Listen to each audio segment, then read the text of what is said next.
Trust and moving up the trust curves. We talked about the breakfast I had this morning with Michael, who said trust was the number one reason they got $400 million worth of deals done in 2.5 years. And what we've found is that there's 3 types of trust that lead to getting a deal done.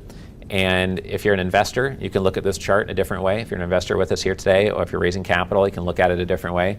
Is that to get a deal done, typically someone needs to trust one of these 3 categories and be very high in the trust curve. If you're high on 2 out of 3, it's more likely to get a deal done and not be a waste of time. If you're high on all 3, then probably the deal's getting done, unless it's just not a good deal. And if you're an investor and you go into meetings and you're low on the trust curve on all 3 of these, you're probably wasting your time. You should just cancel that meeting, because if you don't know the leadership team, and you don't know the industry, and you're not local to the opportunity, and you can't understand it, you're not going to do that deal, and you shouldn't do that deal because you don't have conviction in the deal. This is why people raise capital from friends and family first, because they know you, so they might not understand what layer 1 crypto means, but they might toss $50K into the fund because they're your brother-in-law.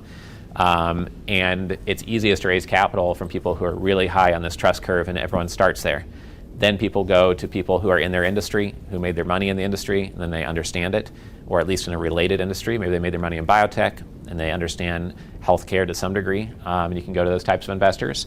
And it's easier to raise capital if someone is local. You might have known someone for 10 years, and they might have invested in 4 self-storage deals, but if your self-storage facility is in Singapore, that person still might not invest because they're not local to that opportunity at all, or they may if you're high enough on those other 2 curves. But if you go to people that know you, are local to you or the opportunity, and they understand the industry, you're very likely to convert those people. So the more you can have people in your investor funnel that fit those criteria, the better.